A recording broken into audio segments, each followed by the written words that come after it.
Assalamualaikum warahmatullahi wabarakatuh. Selamat siang pemirsa TVRI dimanapun Anda berada. Senang sekali saya Marisa Durma dapat kembali menjumpai Anda dalam program acara Kibar, Kupas Kebijakan Arah Pembangunan Rakyat.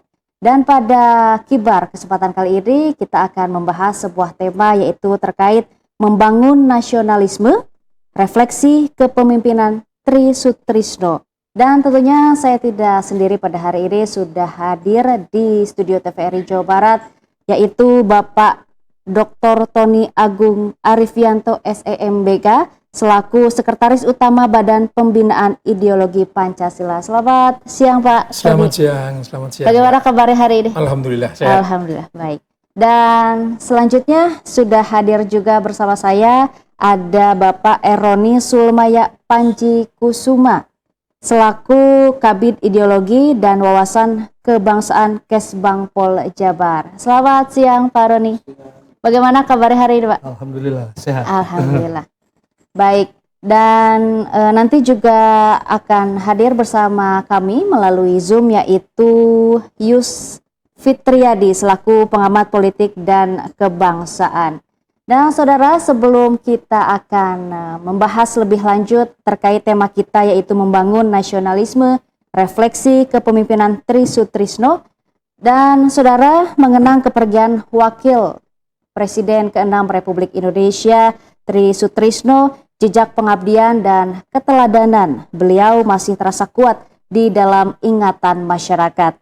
Di tengah derasnya perubahan zaman, tentunya sosoknya hadir sebagai pengingat tentang arti kesederhanaan, kemudian keteguhan, dan cinta tanah air yang tidak pernah luntur.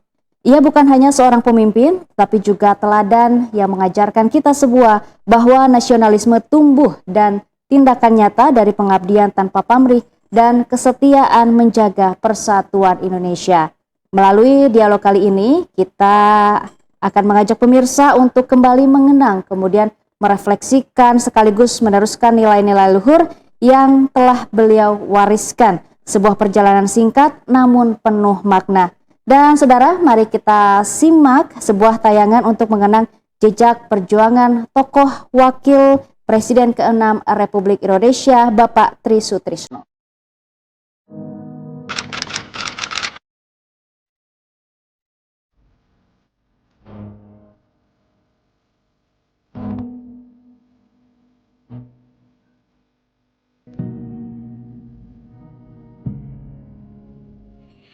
Saya, Presiden Republik Indonesia, atas nama Negara Bangsa dan Tentara Nasional Indonesia, dengan ini mempersembahkan kepada Ibu Pertiwi jiwa raga dan jasa-jasa almarhum nama Tri Sutrisno, jabatan Wakil Presiden Republik Indonesia ke-6 periode tahun 1993-1998.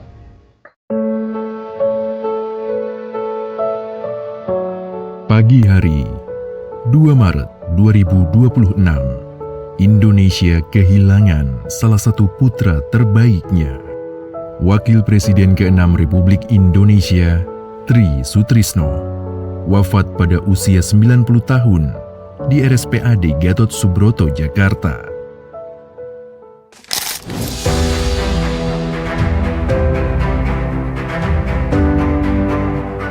Ia lahir di Surabaya pada 15 November 1935. Di masa negeri ini masih berjuang menata masa depan. Tumbuh dalam keluarga sederhana, ia merasakan langsung kerasnya kehidupan generasi awal Republik. Masa kecilnya jauh dari kemudahan. Untuk membantu keluarga, ia menjual koran dari rumah ke rumah. Dari jalanan kota itulah ia belajar arti tanggung jawab, ketekunan, dan keberanian menghadapi hidup.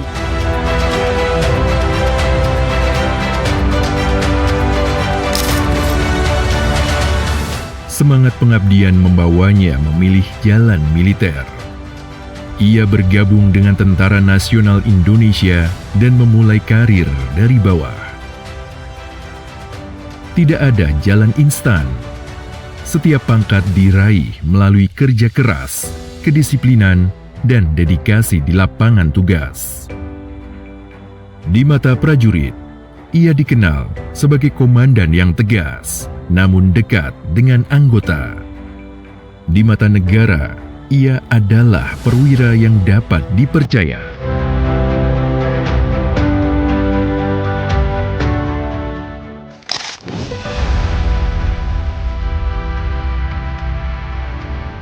Karirnya terus menanjak melalui berbagai penugasan.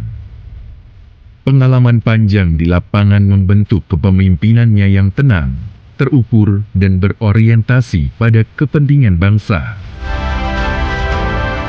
Pengabdian itu mengantarkannya mencapai pangkat tertinggi militer, jenderal. Sebuah capaian yang bukan sekadar kehormatan, melainkan simbol tanggung jawab besar menjaga kedaulatan negara. Itu bukan masalah senang atau tidak senang, ya. Ini adalah masalah tanggung jawab. Oleh karena itu, ini harus dijawab, ya, dengan keteguhan hati, ya, dan ketegaran jiwa, ya, dan kesungguhan.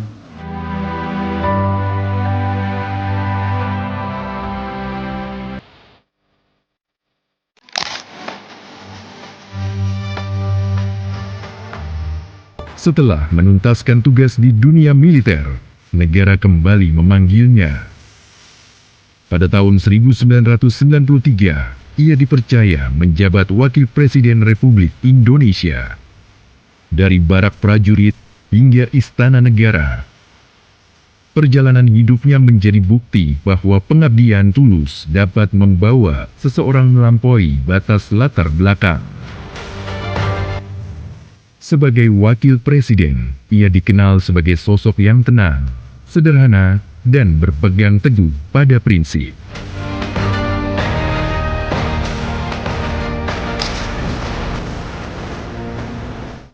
Usai masa jabatannya berakhir, ia tidak pernah berhenti mengabdi. Ia terus aktif di kegiatan pendidikan, sosial, dan kebangsaan. Ia terus menyumbangkan pemikiran bagi bangsa dan dipercaya menjadi anggota Dewan Pengarah pada Unit Kerja Presiden Pembinaan Ideologi Pancasila. Lembaga ini kemudian bertransformasi menjadi Badan Pembinaan Ideologi Pancasila, di mana Tri Sutrisno diamanahkan tanggung jawab sebagai Wakil Ketua Dewan Pengarah. Sebuah lembaga yang menjaga nilai-nilai Pancasila tetap hidup dalam kehidupan bernegara. Bagi dirinya, pengabdian bukanlah soal jabatan. Pengabdian adalah panggilan hidup.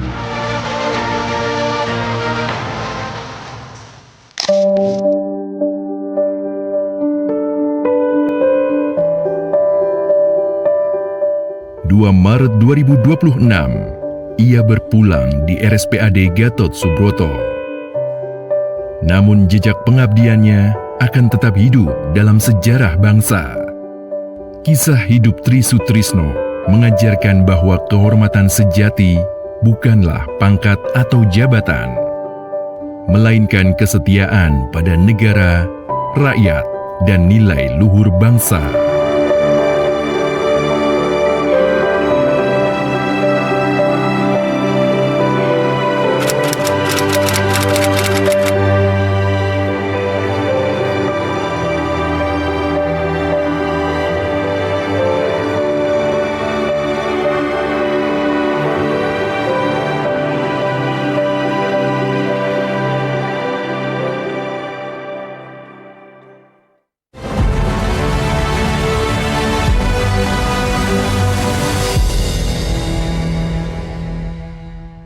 Ya pemirsa, tadi kita sama-sama menyaksikan tayangan dalam mengenang Wakil Presiden ke-6 Republik Indonesia Bapak Tri Sutrisno. Karena kalau misalnya tadi kita melihat begitu ya perjalanannya begitu panjang ya, tentunya karena mencintai dan mengabdikan diri kepada Indonesia.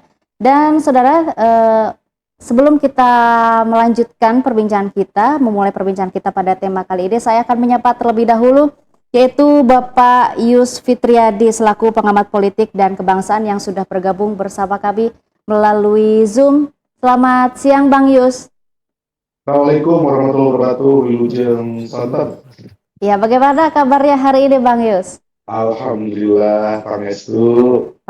Baik. Bang Yus, nanti kita akan sama-sama berbincang membahas tema kita pada hari ini yaitu membangun nasionalisme, refleksi kepemimpinan Tri Sutrisno. Nah, sebelum saya memulai perbincangan dengan Bang Yus, saya mau ke Bapak Tony terlebih dahulu nih. Tadi kalau misalnya kita melihat begitu ya perjalanan dari Wakil Presiden ke-6 Republik Indonesia sendiri begitu cinta kepada Indonesia, mengabdikan kehidupannya untuk Indonesia. Kalau dari Bapak Tony sendiri, bagaimana melihat masyarakat saat ini di era digital? Iya.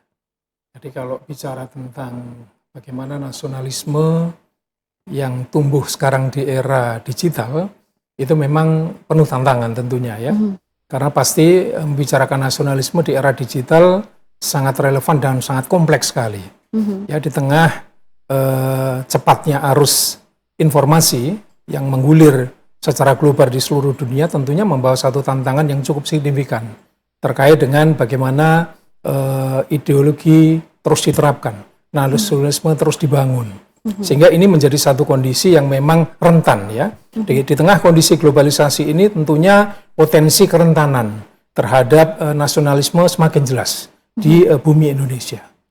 Iya, jadi kalau tantangannya mungkin semakin berkembang zaman, tetapi tantangannya juga semakin berat begitu ya Pak? Pasti semakin berat sekali. Semakin berat sekali. Saya mau ke Pak Roni. Kalau misalnya dari Pak Roni sendiri, bagaimana sih kondisi wawasan kebangsaan di Jawa Barat khususnya di masyarakat seperti apa? Terima kasih. Assalamualaikum warahmatullahi wabarakatuh. Waalaikumsalam. Pak Tony dan juga narasumber yang lain. Kalau kita berbicara masalah kondisi wawasan kebangsaan, khususnya wawasan kebangsaan yang ada di Jawa Barat, tentu saya kira ini masih baik dan kuat.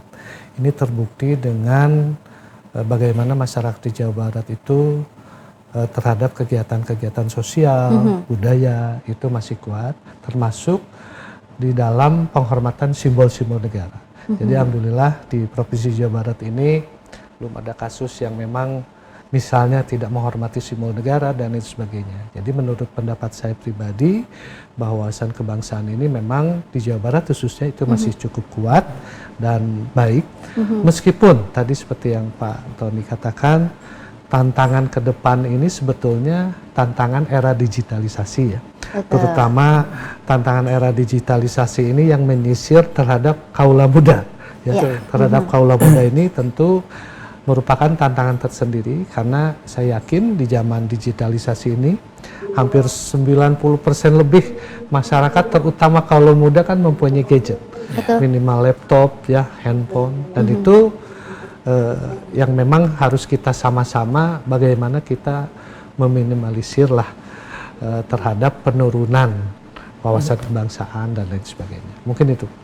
Ya, jadi walaupun tadi ya digital itu harus tetap diperhatikan begitu ya agar karena kan dengan kemajuan digital tentunya informasi dari berbagai media kemudian juga dari masyarakat sekarang lebih mudah untuk memberikan informasi begitu. Jangan sampai memberikan informasi yang salah begitu ya. Nah, saya mau ke Bang Yus nih. Bang Yus, dari pandangan Bang Yus sendiri bagaimana sih melihat transformasi nasionalisme di era digital saat ini? Ya, terima kasih. Assalamualaikum warahmatullahi wabarakatuh. Waalaikumsalam. Saya pikir kontribusi teknologi digital dalam tatanan peradaban bangsa ini termasuk bangsa-bangsa dunia itu memberikan kontribusi yang amat sangat besar terhadap era disruptif. Jadi dengan digital itu menemukan akselerasi terkait dengan disruptif di mana berbagai macam fenomena-fenomena perubahan yang amat sangat cepat, yang bahkan yang tidak terbayangkan sama sekali. Nah, perubahan-perubahan sikap ini, perubahan yang amat sangat cepat ini juga mempengaruhi perubahan sikap dari anak-anak bangsa, termasuk anak-anak bangsa Indonesia. Dan perubahan-perubahan sikap inilah yang kemudian akan mempengaruhi nasionalisme, akan mempengaruhi karakter, akan mempengaruhi ketahanan ideologi bangsa, akan mempengaruhi mental, dan akan mempengaruhi moral. Nah, oleh karena itu saya pikir melalui dihadapkannya kita terhadap era disruptif ini, maka saya melihat ketahanan anak bangsa ini diuji. Apakah kemudian ketahanan anak bangsa ini akan terpengaruh cukup besar dengan era digital ini? Apakah kemudian perubahan tatanan peradaban yang amat sangat cepat dan tidak pernah bisa kita duga terkadang itu juga akan mengikis nasionalisme, akan mengikis ketahanan ideologi bangsa. Ini yang saya pikir penting untuk dipikirkan oleh kita semua. Karena saya pikir kalau kita berbicara ideologi bangsa, kalau kita berbicara nasionalisme, kita ini jangan juga kemudian hanya dimaknai tekstual. Ketika kemudian kita merusak atribut negara, kemudian lantas nasionalisme berkurang. Ketika kemudian menghina simbol-simbol negara justru berkurang. Kenapa kemudian ketika siswa membuli guru itu tidak disebutkan nasionalisme? Kenapa kemudian para pejabat korupsi itu juga tidak disebut anti nasionalisme? Kenapa kemudian ketika kepala daerah menghina rakyat, mendiskriminasi rakyat itu tidak disebut nasionalisme? Saya pikir di Jawa Barat justru memberikan kontribusi besar juga terhadap potensi-potensi yang sedemikian rupa gitu loh. Nah, maka saya pikir sudah saatnya hari ini ketahanan nasional dan ideologi bangsa itu diterjemahkan secara luas. Yang pada akhirnya kemudian tidak hanya terjebak pada sesuatu yang tekstual gitu loh, tapi yang lebih luas lagi. Ya nggak apa-apa lah tawuran, yang penting jangan merusak dalam Garuda, kan gimana ceritanya gitu. Nggak apa-apa lah perisek pelajar, yang penting jangan menghina presiden. Nah, saya pikir ini juga penting kemudian untuk kita maknai. Jangan sampai kemudian nasionalisme hanya terjebak pada hal-hal yang amat sangat simbolis gitu. Saya pikir ini yang juga banyak dikontribusikan oleh media sosial. Saya pikir media sosial dengan berbagai macam masuknya trans budaya nasional melalui media sosial, akhirnya kemudian anak-anak bangsa kita berpotensi terkikis dari budayanya dengan lebih gandrung terhadap budaya K-pop, lebih gandrung terhadap budaya Timur Tengah, lebih gandrung terhadap budaya itu kan ketahanan ideologi dan itu juga nasionalisme.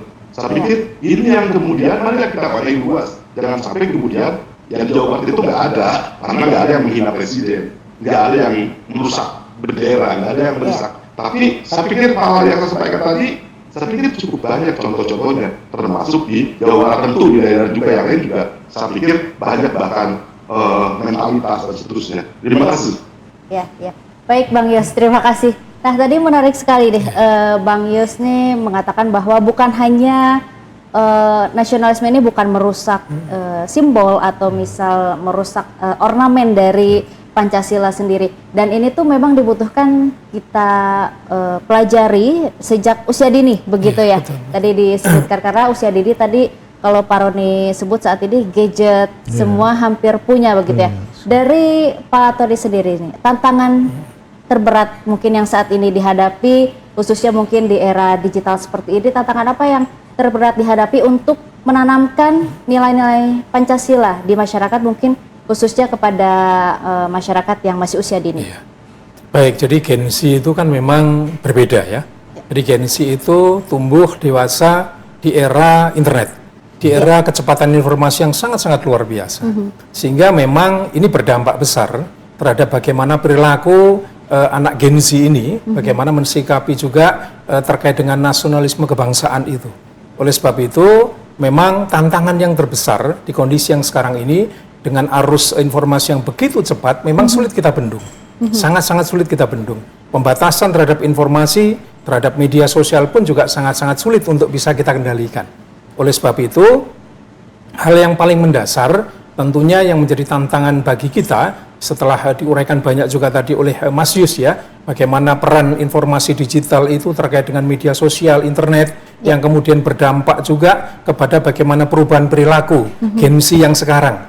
Sekarang kita banyak sekali temui juga budaya hedonisme, budaya flexing yang jelas mengikis ya, individualisme kita jelas-jelas menjadi dominan dibandingkan dengan semangat kemudian nasionalisme kita.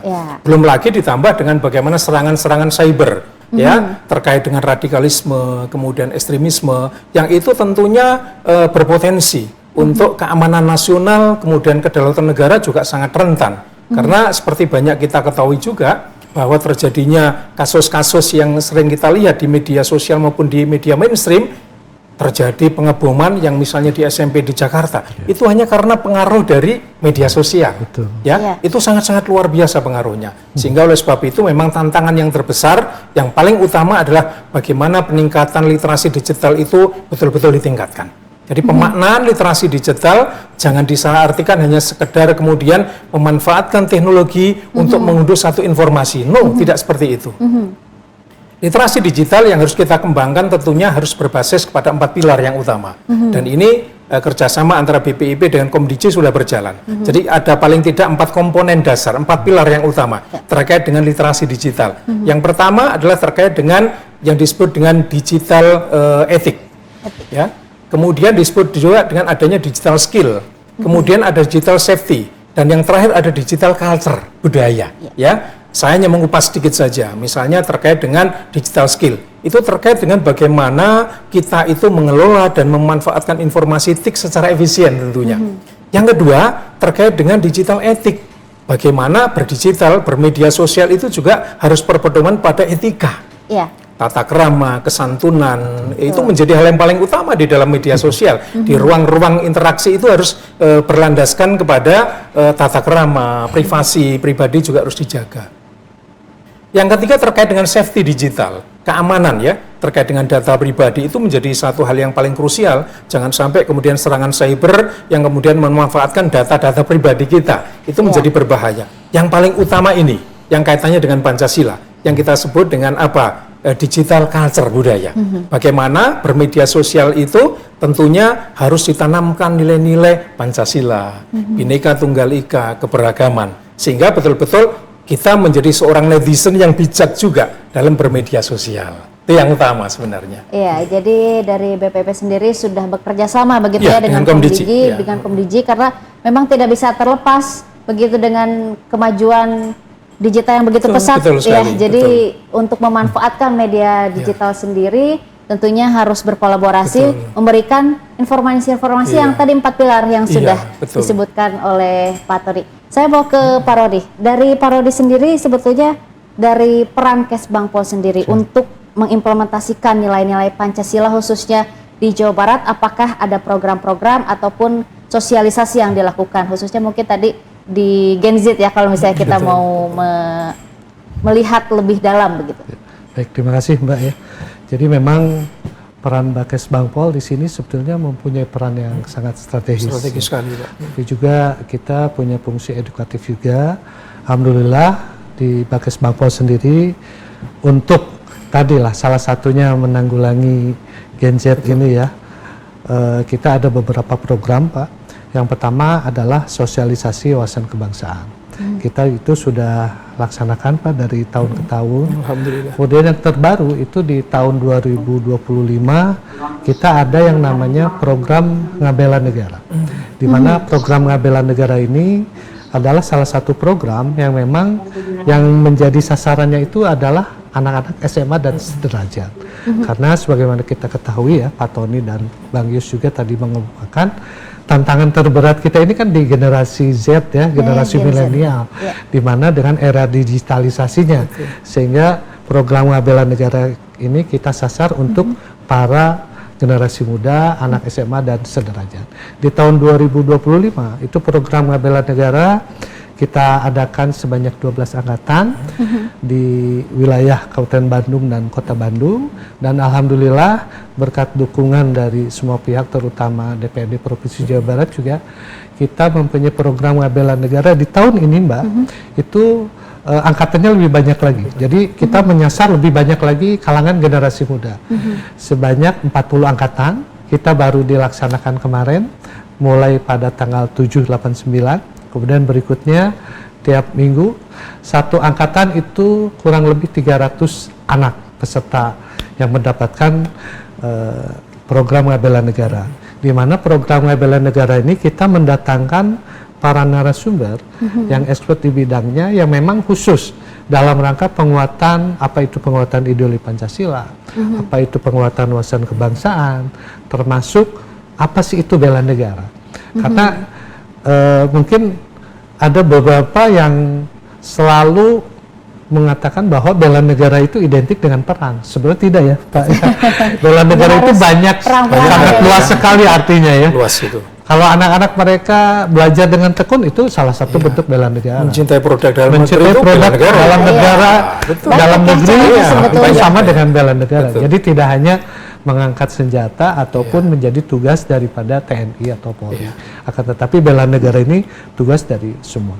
Jadi alhamdulillah ada beberapa program yang beberapa tahun ini dari Kesbangpol yang memang untuk menyisir anak-anak muda. Salah satunya itu program bela negara. Kemudian ada juga kegiatan-kegiatan lainnya seperti Paskibraka ya. Paskibraka kebetulan Pak Tony ada di kita juga Mbak. Dan di dalam Paskibraka itu kan itu dites juga kemampuan dari anak-anak calon paskibraka itu. Salah satunya itu kemampuan tentang wawasan kebangsaannya seperti apa, kemampuan penguatan ideologinya seperti apa, dan lain sebagainya. Banyak lagi lah program-program yang lain. Jadi dari Kesbangpol juga tentunya sudah mempunyai beberapa program untuk terus menumbuhkan jiwa nasionalisme khususnya di anak-anak muda yang saat ini di usia SMP ataupun SMA begitu ya. Ya, pemirsa, seru sekali perbincangan kita kali ini, namun kita akan kembali usai jeda, tetap di Kibar.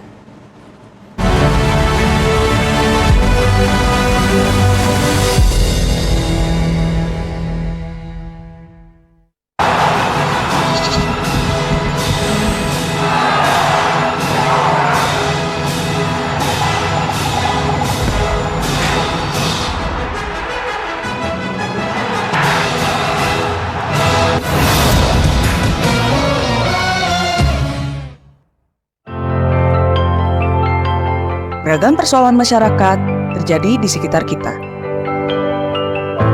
Inspirasi Indonesia hadir mengulas setiap permasalahan secara mendalam. Menghadirkan fakta, sudut pandang, dan solusi nyata.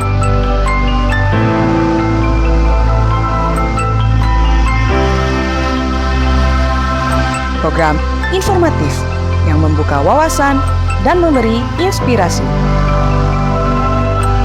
Inspirasi Indonesia setiap Sabtu dan Minggu pukul 11.30 waktu Indonesia Barat. Hanya di TVRI Jawa Barat.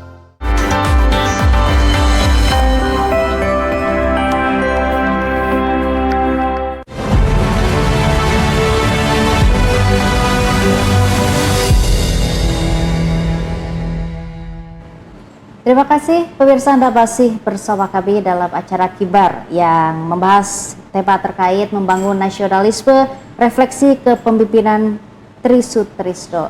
Saya mau ke Pak Tony lagi nih. Pak Tony, kalau bisa kita kembali lagi ke tema kita pada hari ini, yaitu refleksi kepemimpinan Tri Sutrisno ini. Sebetulnya bagaimana sih keseharian Pak Tri Sutrisno ini selama di BPIP, kemudian sikap-sikap teladan apa yang bisa kita implementasikan di kehidupan kita sekarang? Alhamdulillah ya Mbak Marisa ya, Pak Roni ya, Pak Tri Sutrisno almarhum itu menjadi bagian dari BPIP. Jadi beliau sebagai wakil ketua Dewan Pengarah. Jadi keseharian beliau itu sangat luar biasa, sangat luar biasa. Jadi kalau misalnya setiap 2 minggu sekali kami memang rapat dengan Dewan Pengarah ya, yang selalu beliau tanpa pernah absen sekalipun. Jadi datang itu 1 jam sebelum acara.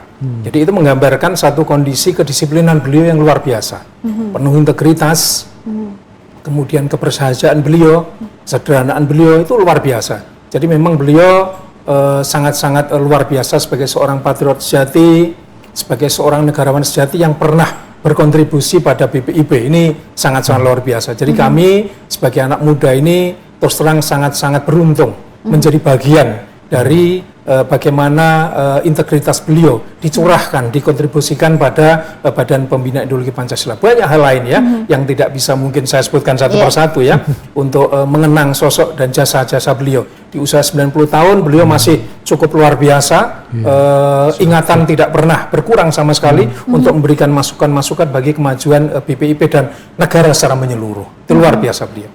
Ya. Kemudian apa yang biasa atau misalnya apakah ada pesan yang sering disampaikan beliau begitu selama beliau berada di BPIP, apakah harus seperti apa kepada negara, sikap kita kepada negara begitu? Iya, kalau bicara tentang sosok perjuangan beliau luar biasa, jadi ada beberapa prinsip yang selalu beliau sampaikan, beliau tanamkan, bahwa orang itu harus bermanfaat bagi orang lain, itu menjadi utama. Jadi keberhasilan seseorang tidak karena jabatan yang tinggi, tidak karena dia punya kekayaan yang luar biasa, tidak. Tapi bagaimana dia bisa mengemban amanah terhadap jabatannya itu, sehingga bisa berkontribusi pada bangsa dan negara di BPIP. Itu yang terus beliau gaungkan, ya, terus beliau gaungkan. Sehingga betul-betul beliau sosok negarawan yang sejati, yang cinta tanah air betul, yang mengabdikan seluruh dan mendedikasikan seluruh hidupnya pada kemajuan bangsa dan negara, termasuk di BPIP sendiri. Sehingga luar biasa pesan beliau adalah jaga kejujuran, disiplin, kemudian integritas dan tanggung jawab pada bangsa dan negara. Itu hal yang krusial yang beliau sampaikan. Jadi 4 hal begitu yang memang harus terus ditanamkan begitu ya, khususnya sekali untuk menjaga nasionalisme dan ideologi Pancasila di diri kita masing-masing, khususnya begitu. Apalagi ketika kita sudah diberikan tanggung jawab, itu harus betul-betul dikerjakan sepenuh hati begitu ya Pak. Amanah intinya. Amanah, betul. Baik. Kemudian Pak Tony, apakah ada yang diharapkan dari Pak Tri Sutrisno ini yang sudah dicapai maupun yang belum, dan kita ini harus memperjuangkannya seperti apa untuk mencapai tentunya yang diharapkan oleh Pak Tri Sutrisno? Iya, banyak yang beliau sampaikan. Salah satunya memang bagaimana kita juga melaksanakan betul isi dari Undang-Undang Dasar 1945. Beliau selalu menyampaikan bahwa memang amandemen kita sudah dilaksanakan berulang kali, tapi kembali lagi perlu dilakukan satu evaluasi. Evaluasi bagaimana memastikan betul bahwa tujuan nasional itu bisa tercapai. Itu yang selalu beliau sampaikan, bahwa tujuan nasional di alinea keempat ya di pembukaan Dasar 45 yang terus terang diwadahi dengan adanya Undang-Undang Dasar 45 betul-betul harus tercapai, mencerdaskan kehidupan bangsa, kemudian termasuk ikut melaksanakan ketertiban dunia ya. Yang terakhir ini menjadi satu bagian tonggak sejarah yang memang terus beliau gaungkan. Ini juga teringat dengan apa yang disampaikan oleh Bung Karno di dalam pidatonya 30 September 60 di PBB, bagaimana Pancasila kemudian diusulkan menjadi ideologi penengah ya, di tengah-tengah bagaimana imperialisme berjalan, bahwa Pancasila dengan nilai-nilai yang universal bisa menjadi perekat bangsa di tengah bagaimana global ini menjadi rentan terhadap peperangan dan lain sebagainya. Sehingga peran itu yang kemudian terus disampaikan ya oleh Pak Tri Sutrisno agar betul-betul bangsa Indonesia itu menjadi bangsa dengan ideologi Pancasilanya bisa memberikan satu kontribusi pada dunia menjadi lebih damai dan berkeadaban. Itu kira-kira. Luar biasa. Jadi banyak pesan begitu ya yang beliau sampaikan, khususnya untuk kita bagaimana cara kita bernegara begitu dan tentunya tetap mencintai bangsa Indonesia. Saya mau ke Bang Yus nih. Bang Yus, kalau kita membahas Bapak Tri Sutrisno ini, bagaimana Bang Yus ini menilai gaya kepemimpinan dari Pak Tri Sutrisno ini dalam konteks kebangsaan? Ya, saya pikir saya tidak mengenal Bapak Tri Sutrisno dan saya tidak pernah ketemu, tidak berdekat. Namun saya seringkali mencermati rekam jejak Bapak Tri Sutrisno yang amat sangat terbatas. Yang di benak pikiran saya, 3 hal yang saya pikir menarik. Bapak Tri Sutrisno membangun nasionalisme, membangun ideologi bangsa, kemudian juga membangun mentalitas Yang pertama adalah Trisutrisno merupakan sosok yang amat sangat konsisten terhadap fondasi kehidupan berbangsa dan bernegara yang dimaksud pendidikan. Beberapa legacy Trisutrisno dalam konteks pendidikan, saya pikir yang paling legend adalah lembaga pendidikan Taruna. Nah, ini saya pikir ini sebuah bentuk bagaimana Pak Trisutrisno menginginkan pelajar-pelajar Republik ini sejak dini memahami betul makna nasionalisme, makna ideologi bangsa. Nah, yang kedua, yang saya lihat juga kesederhanaan sampai akhir hayat. Nah, artinya, ya tidak banyak pejabat negara, apalagi setelah TNI misalnya, kemudian wakil presiden, terlebih dilanjut dengan jabatan-jabatan yang lain yang hidup dalam kesederhanaan. Tapi ketika melihat Bapak Trisutrisno, seakan-akan kita berpikir masih ada nggak ya pejabat hari ini yang seperti Trisutrisno, kan gitu. Ini baru jadi pejabat ini saja sudah harta kekayaannya sudah bergeser sekian miliar, saya pikir gaya hidupnya sudah seperti raja. Nah, ada nggak seperti itu gitu? Nah, saya pikir kesederhanaan ini juga penting. Ini merupakan metal, merupakan karakter yang harus dibangun oleh generasi-generasi bangsa hari ini. Termasuk saya pikir oleh hanya generasi tidak akan pernah bermakna apapun ketika para pejabatnya juga memberikan contoh yang tidak baik. Saya pikir ini penting. Jadi kita jangan berbicara bagaimana sih anak sekolah kita, bagaimana sih pelajar kita. Ya wong pejabat juga pada korupsi, ya wajar lah bangsa ini seperti ini. Akhirnya kan seperti itu. Maka seringkali kemudian penanganan kasus kita itu memang selalu dihilir. Terjadi baru. Tidak pernah kemudian kita menata masalah ini dari hulu sampai hilir. Kan itu, termasuk misalnya para pejabat begini. Nah, yang ketiga yang saya catat adalah produktivitas sampai akhir hayat. Ini yang saya pikir Pak Trisutrisno tidak pernah berhenti sampai akhir hayat. Bahkan dalam konteks kecintaan terhadap negaranya, dia bergabung dengan beberapa kawannya veteran mengkritisi bangsa ini di beberapa bulan yang lalu. Ya, saya pikir itu kan cukup menarik. Bagaimana kemudian mantan wakil presiden, dan saya tidak ketemu hari ini, yang mengkritisi bagaimana mereka biasa terhadap masa depan bangsa ini, terutama masa depan di tata kelola pemerintahan yang penuh dengan tata kelola pemerintahan dinasti. Nah, Pak Tri itu konsen di sana loh, gitu loh. Bahkan menjelang akhir hayatnya. Nah, saya pikir ini yang kemudian sulit ditemukan oleh oleh generasi hari ini, gitu loh. Termasuk kemudian juga para pejabat hari ini, gitu.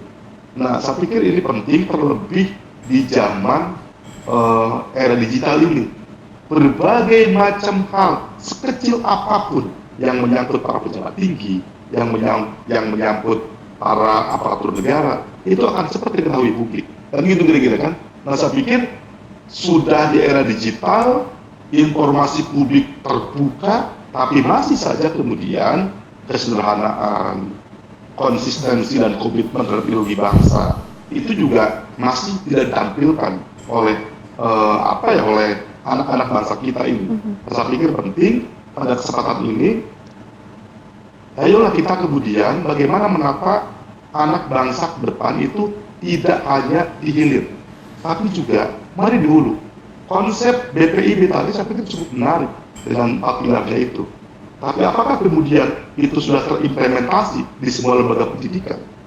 Apakah itu sudah terimplementasi di semua unit jabatan negara? Apakah itu sudah terimplementasi di simpul-simpul masyarakat? Saya pikir ini yang menjadi PR besar, gitu loh. Agar kemudian kita mampu mempunyai ketahanan yang utuh terhadap ideologi kebangsaan ini. Karena bagi saya, ketahanan nasional hari ini yang paling amat sangat berat adalah ketahanan ideologi bangsa.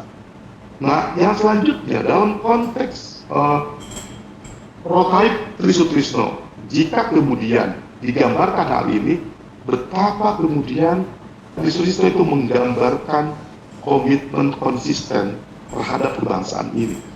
Nah, saya melihat hari ini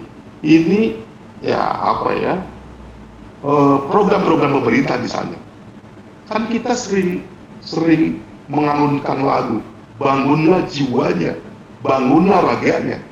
ini seringkali yang dibangun malah agak dulu, gitu loh. Jiwanya dibiarin kosong. Nah seperti ini juga tidak, ini juga program-program pemerintah juga harus arahkan ke sana. Kita ngebangun jiwanya terlebih dahulu, baru raganya, gitu loh. Nah kalau kemudian raganya dulu seperti hari ini ya, GG, infrastruktur, kemudian juga banyak hal fasilitas, tapi raganya kemudian tidak dibangun, tapi tidak akan menemukan generasi muda ke depan yang disertakan terhadap ideologi bangsa. Gitu. Nah begitu pun kemudian juga dengan konsep-konsep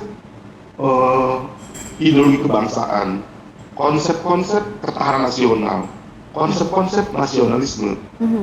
Ya saya khawatir saja kita terjebak di situ pada ketahanan nasionalisme yang bersifat simbolik. Itu aja. Sementara yang bersifat substantif itu tidak. Karena ini kompleks, tidak bisa ditangani hanya pelajarnya doang, tidak bisa ditangani hanya anak muda doang. Ya anak muda tawuran mungkin keluarga seperti ini, anak muda bunuh diri mungkin karena dia keluarga seperti itu. Gitu. Ya begitu pun kemudian misalnya pemerintah kabupaten tidak tahan terhadap godaan duniawi, ya karena mungkin di atasnya juga tidak tahan terhadap godaan duniawi. Jadi kompleksitas ketahanan nasional, kompleksitas ketahanan ideologi bangsa, ini saya pikir perlu disikapi serius. Dengan cara apa? Dengan cara membangun raga, membangun jiwa sebelum membangun raga. Gitu loh. Terakhir, saya pikir penting program-program pemerintah juga harus lebih diarahkan ke sana. Siap Bang Yus. Menarik sekali ya tadi yang disebutkan oleh Bang Yus. Jadi membangun itu mulai dari jiwanya, begitu ya. Jadi memang harus dari jiwa diri kita sendiri sebelum kita juga menyebarluaskan kepada yang lain. Nah kemudian saya mau ke Pak Tony. Pak Tony, tadi disebutkan Bang Yus bahwa memang harus dari jiwa untuk menanamkan nilai-nilai Pancasila, ideologi Pancasila. Kemudian langkah konkret apa atau program konkret apa yang dilakukan oleh BPIP untuk menjangkau generasi muda untuk menanamkan nilai-nilai nasionalisme? Baik, jadi saya sepakat dengan Bang Yos tadi. Jadi memang kalau disampaikan oleh Bang Yos tadi bahwa membangun sebuah bangsa memang harus dimulai dari jiwanya dulu, bukan raganya dulu. Oleh sebab itu BPIP sudah sangat memahami itu, sehingga alhamdulillah jadi yang menjadi program prioritas BPIP yang pertama, dan itu juga sesuai dengan amanat dari PP 4 tahun 2022 tentang standar nasional pendidikan, yaitu bagaimana membangun karakter bangsa yang dimulai dari dunia pendidikan. Dunia pendidikan, ya, itu menjadi basis utama untuk membentuk karakter satu bangsa.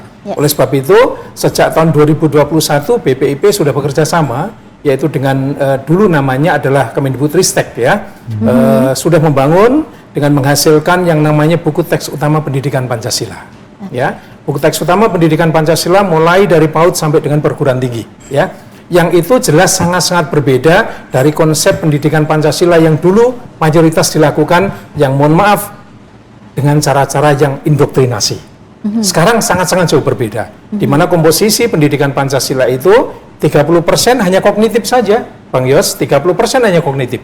Sementara 70% adalah afektif dan psikomotorik, ke arah Pancasila dalam tindakan, ya, ke arah praksis, nilai-nilai betul diterapkan dalam Pancasila. Sehingga anak-anak didik kita mulai dari pendidikan PAUD sampai dengan perguruan tinggi, yang ini terus kita gaungkan terus, agar merata semua pelaksanaan BTU ini, buku teks utama pendidikan Pancasila, karena kalau itu betul-betul nanti diterapkan secara masif di seluruh bangsa ini, di seluruh tanah air ini, insya Allah akan terjadi satu perubahan perilaku, ya, untuk membentuk karakter. Karena Pancasila bukan lagi model hafalan, tapi Pancasila adalah wujud tindakan real, konkret, nyata yang dilakukan. Program strategis yang lain yang dibangun oleh BPIP banyak, ya. Antara lain kita melakukan sosialisasi Pancasila, Ghost to School, Ghost to Campus. Kita juga sering ya kerjasama dengan Kesbangpol. Kemudian kita hadirkan juga para influencer-influencer, karena masuknya ke dunia-dunia Gen Z ini kita mainkan, kita gandeng, kita kolaborasi dengan influencer. Misalnya di Jawa Barat kita gandeng dulu ada Denis Nagara misalnya, ya, salah satu influencer muda yang bisa sekolah menjadi ketua BEM di Columbia University misalnya. Kemudian ada banyak lagi, misalnya Jeremy Pauline, misalnya ahli matematika. Kemudian ada semacam Husen, ya, Husen yang salah satu guru itu. Kemudian ada satu lagi yang terkait dengan banyak hal lah ya, banyak influencer-influencer yang tidak saya hafal satu persatu, yang kita gandeng. Itu untuk memberikan apa? Memberikan satu inspirasi bagi Gen Z, bagi anak-anak muda untuk bagaimana menciptakan konten-konten kreatif yang bernilai positif bagi bangsa dan negara. Sehingga kalau kita cinta tanah air, cinta bangsa, cinta Pancasila, bagaimana anak-anak muda dengan kecanggihan teknologinya bisa membuat yang namanya konten-konten kreatif yang bersifat positif untuk disebarkan kepada seluruh bangsa ini, termasuk anak-anak muda di Gen Z. Dan masih banyak lagi sebenarnya program-program yang kita gagas ya, yang untuk memang ditujukan pada masyarakat dan terutama di Gen Z. Yang utama itu, termasuk kita bagaimana kerjasama dengan DPR ya, untuk bagaimana ke masyarakat secara umum.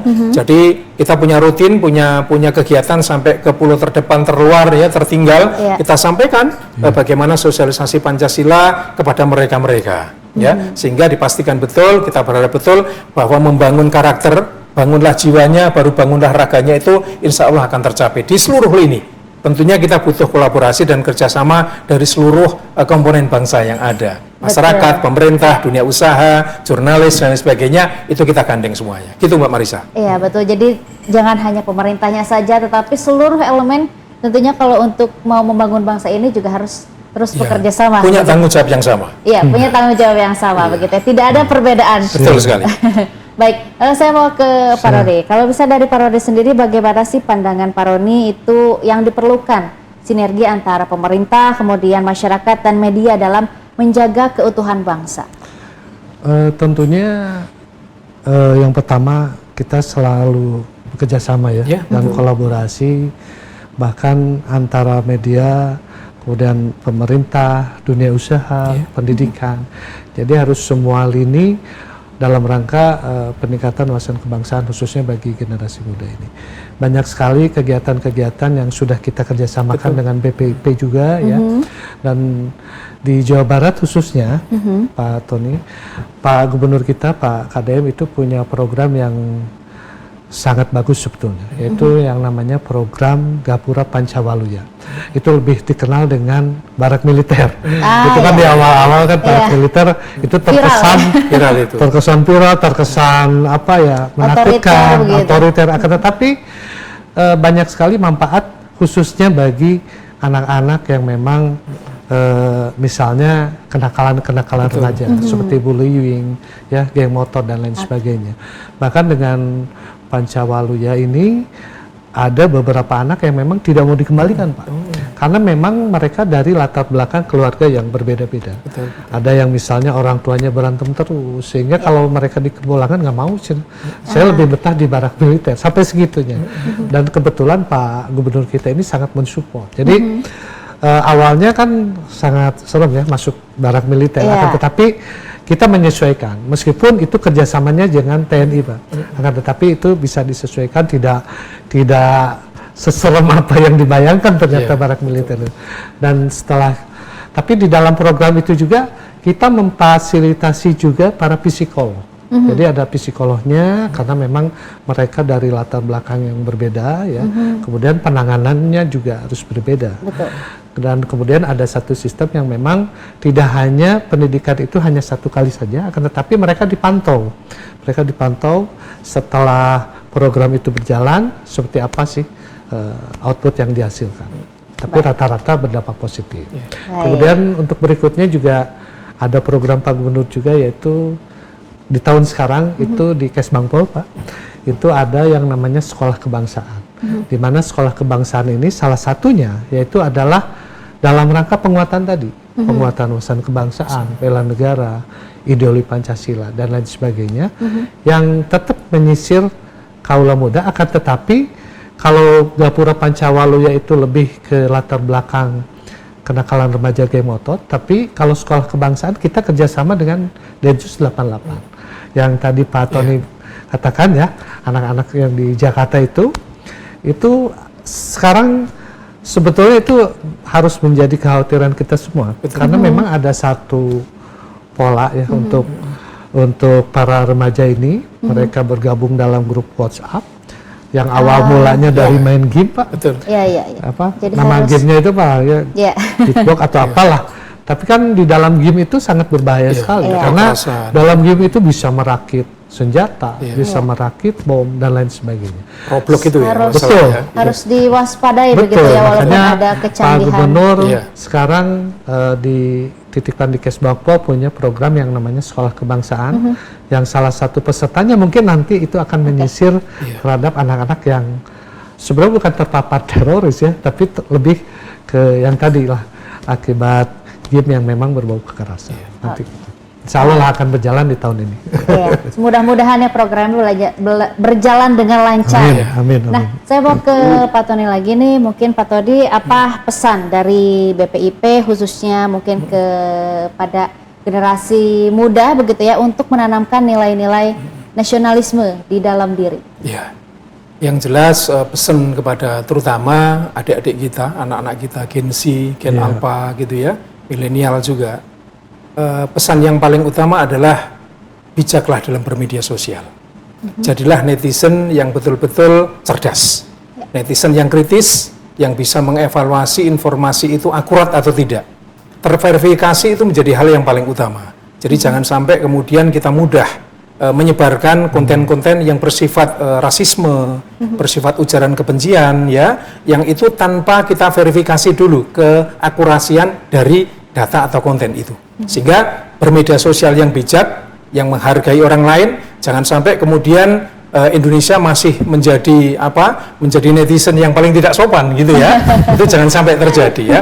Oleh sebab itu 4 hal terkait dengan literasi digital yang harus dikuasai, harus dilakukan terus internalisasi ke seluruh masyarakat Indonesia adalah 4 hal tadi ya, terkait dengan skill digital skill, digital etik, digital safety, dan juga digital culture. Itu menjadi kunci utama agar menjadi netizen-netizen yang cerdas, yang bijak dalam bermedia sosial.